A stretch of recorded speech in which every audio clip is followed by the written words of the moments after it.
আসসালামু আলাইকুম। SSC vocational নবম শ্রেণীর বোর্ড সমাপনী পরীক্ষার পদার্থবিজ্ঞানের সাজেশন নিয়ে হাজির হয়েছি। তোমরা হয়তো জানো তোমাদের পরীক্ষা একেবারেই সন্নিকটে। আর পদার্থবিজ্ঞানের সাজেশন বলতে আসলে পদার্থবিজ্ঞানে সেভাবে সরাসরি কমন কখনোই আসবে না। তোমাকে কিছু প্রশ্ন পড়ে যেতে হবে এবং সেখান থেকে ওই প্রশ্নগুলোর আলোকে নতুন করে কোনো প্রশ্ন আসবে। কারণ বোর্ডে সবথেকে বেশি তোমার এই পদার্থবিজ্ঞানের প্রশ্নই মডারেট হয়। এখন আসো আমরা আসলে কোন টাইপের প্রশ্নগুলো করে যাব। প্রথম যে অধ্যায়টা ছিল এই ভৌত রাশি পরিমাপ, এখান থেকে আমাদের আসলে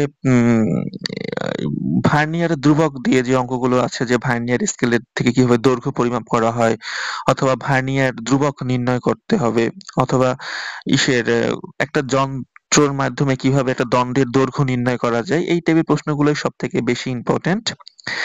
এর বাইরে তোমরা যদি করতে চাও তাহলে করতে পারো যে এককের আন্তর্জাতিক পদ্ধতির যে কেন ব্যবহার করা হয় বা প্রয়োজনীয়তা অপরিহার্য, বা সূক্ষ্ম পরিমাপের জন্য ভার্নিয়ার স্কেল কেন প্রয়োজন, এই টাইপের অঙ্কগুলো খুব বেশি আসতে পারে।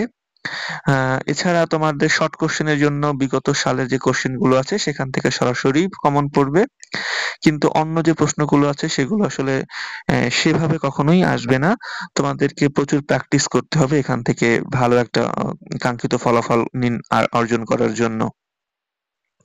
দ্বিতীয় অধ্যায় থেকে আমরা আসলে বিগত সালে যেগুলো আসছে এখান থেকে দেখতে পাচ্ছ যে যাত্রা শুরুর 15 সেকেন্ড পর্যন্ত ত্বরণ নির্ণয় করো। এছাড়া ইসের বেগ সময় লেখচিত্র অঙ্কন করো।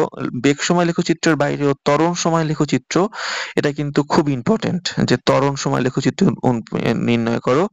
এরপরে এই যে অঙ্কটা দেওয়া আছে যে ৩২ সেকেন্ডে গাড়িটি কতটুকু অতিক্রম করে, বা বেগের বিভিন্ন অংশের যে প্রকৃতি, তার মানে ত্বরণ হচ্ছে নাকি সমবেগে চলতেছে গাড়িটা, সেটা নির্ণয় করতে বলতে পারে।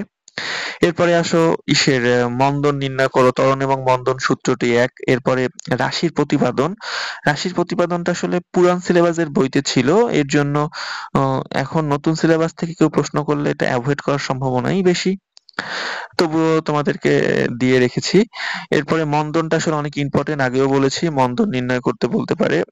এর পরবর্তীতে তোমার ইসের আছে যে বিভিন্ন রাশির মধ্যে সম্পর্ক, যে সকল রাশির কথা বলা হচ্ছে তাদের ভিতরে সম্পর্ক স্থাপন করতে বলছে, অর্থাৎ S equal to ut plus half at square, অথবা এই যে ত্বরণের সাথে বেগ, মানে ভি এর সাথে ত্বরণের সম্পর্ক।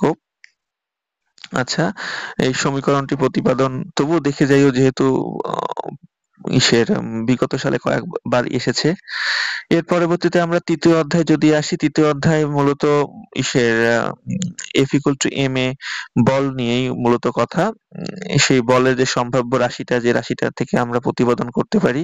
তৃতীয় অধ্যায়ের একটা ইম্পর্টেন্ট প্রশ্ন হচ্ছে গিয়ে ট্রাক দুটির মিলিত বেগ এবং ভরবেগের সংরক্ষণ সূত্র মেনে চলে কিনা। আর একটা প্রশ্ন হচ্ছে খুব ইম্পর্টেন্ট, সেটা হচ্ছে গিয়ে বন্দুকের পশ্চাৎ বেগ নির্ণয় করো। তাহলে আমরা ওই যে মিলিত বস্তুর বেগ আর সংরক্ষণশীলতা নীতি অনুসরণ করে কিনা, আর তোমার বন্দুকের পশ্চাৎ বেগ, এই ৩-৪টা অঙ্ক খুব বেশি আসে। এছাড়া ওই যে সমীকরণের প্রতিপাদন, M one equal to U one, M one U one plus M two U two equal to M one V one plus M two V two, এই টাইপের প্রশ্ন অনেক বেশি আসে। এই যে পশ্চাৎ বেগ নির্ণয় করার জন্য যে সূত্র ব্যবহার করা হয়েছে সেটা প্রতিপাদন করো, তার মানে আমি ওই সূত্রের কথাই বলছিলাম। এছাড়া আদার্স তুমি যদি চাও এই ঘর্ষণ বল নির্ণয় করো, এই অঙ্কটা অনেক আসে। নিউটনের প্রথম সূত্র কিভাবে পেতে পারি, ওই যে F equal to M A কিভাবে সূত্রটা জেনারেট হয়েছে সেটাও পড়তে পারো। এগুলোই ছিল আমাদের দ্বিতীয় অধ্যায়। তৃতীয় অধ্যায় যদি আমরা আসি, চতুর্থ অধ্যায় কাজ, ক্ষমতা এবং শক্তি। এখান থেকে আসলে আমাদের বিশেষ করে বিগত বছরের জন্য গতিশক্তি এবং স্থিতিশক্তি এইটা আসতে পারে, অথবা এইটা যে বিভিন্ন বিন্দুতে মোট শক্তির পরিমাণ অপরিবর্তিত থাকে, অর্থাৎ এ বিন্দুতে বিভব শক্তি গতিশক্তি, বি বিন্দুতে বিভব শক্তি গতিশক্তি এবং সি বিন্দুতে বিভব শক্তি গতিশক্তি, এদের যোগফল সর্বদাই এক হবে। পরবর্তীতে তোমাদের জন্য আসতে পারে যে কার ক্ষমতা বেশি, এই অঙ্কটা ইম্পর্টেন্ট মনে হয়, এবং পাঠ্য বইয়ের অনুশীলনীতে এই অঙ্কটার এই টাইপের অঙ্ক রয়েছে, সেটা তোমরা দেখতে পারো। গতিশক্তি তো অবভিয়াসলি ইম্পর্টেন্ট সব সময়ের জন্যই।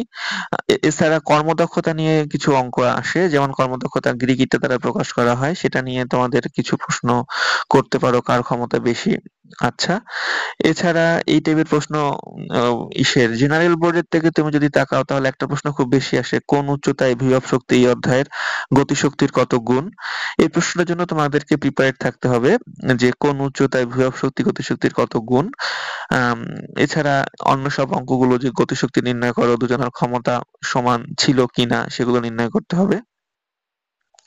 ঠিক আছে, আজকে আর কথা বাড়ালাম না। আমরা দ্বিতীয় অংশ নিয়ে আরেকদিন অন্য একটি ভিডিওতে হাজির হব। ধন্যবাদ সবাইকে।